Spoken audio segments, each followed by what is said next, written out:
Welcome to Arya foods. ఇప్పుడు మనము Rayalaseema special తాలింపన్నము చికెన్ కర్రీ ఏ విధంగా చేయాలో చూద్దాము. ముందుగా 2 కేజీల బియ్యం అరగంట సేపు నానబెట్టుకోవాలి. తరువాత స్టవ్ వెలిగించి బాణ పెట్టుకొని అందులో 4 టీ స్పూన్ల నూనె వేసుకోవాలి.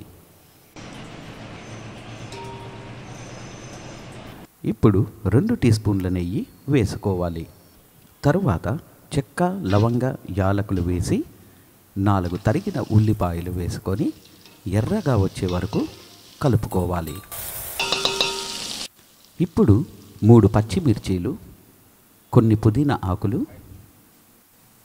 1.5 టీ స్పూన్ అల్లం వెల్లుల్లి పేస్ట్ వేసి ఒకసారి కలుపుకోండి. ఇప్పుడు కొద్దిగా కరివేపాకు, 1 టీ స్పూన్ ధనియాల పొడి, 1 టీ స్పూన్ గరం మసాలా వేసి కలుపుకోవాలి.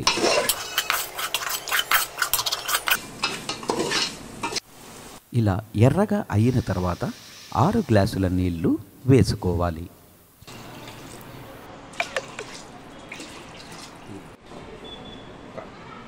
ఇప్పుడు 4 టీ స్పూన్ల ఉప్పు వేసుకోవాలి. ఇప్పుడు ఒకసారి కలిపి ఒక 5 నిమిషాలు ఎసరుకు పెట్టుకోవాలి. 5 నిమిషాల తర్వాత నానబెట్టిన బియ్యాన్ని ఎసరులో వేయాలి.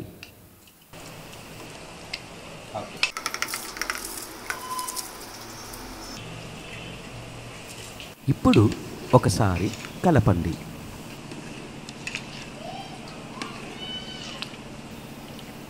కలిపిన తర్వాత ఒక 15 నిమిషాలు మూత పెట్టి ఉడికించండి.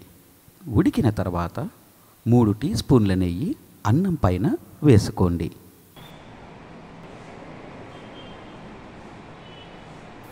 ఇప్పుడు పైన కొద్దిగా నిమ్మరసం వేసి కొత్తిమీర చల్లుకోండి. కమ్మటి తాలింపన్నం రెడీ.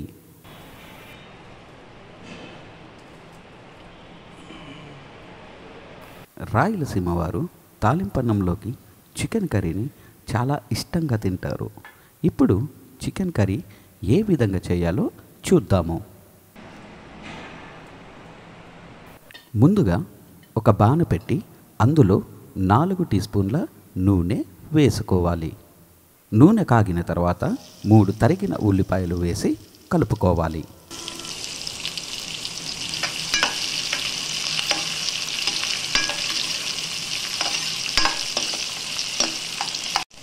ఇప్పుడు 4 పచ్చిమిర్చీలు వేసి కరివేపాకు వేసుకొని ఒకసారి కలుపుకోండి.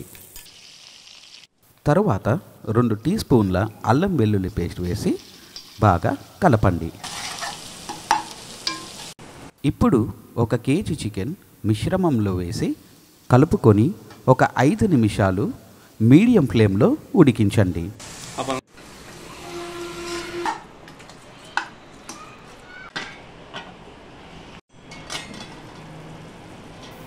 5 నిమిషాల తర్వాత 5 తరిగిన టమోటా ముక్కలు, 4 టీ స్పూన్ల ఉప్పు, 1 టీ స్పూన్ పసుపు, 3 టీ స్పూన్ల కారం, 1 టీ స్పూన్ ధనియాల పొడి వేసి కలపండి.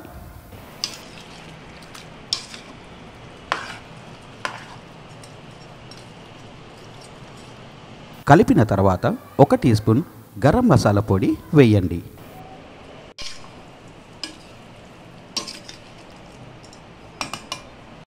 ఇప్పుడు 1 కప్పు పెరుగు వేయండి.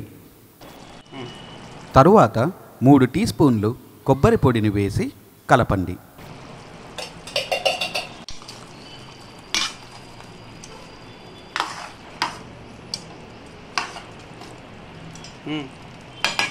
కలిపిన తర్వాత 2 గ్లాసుల నీరు వేసి మీడియం ఫ్లేమ్లో 15 నిమిషాలు ఉడికించండి.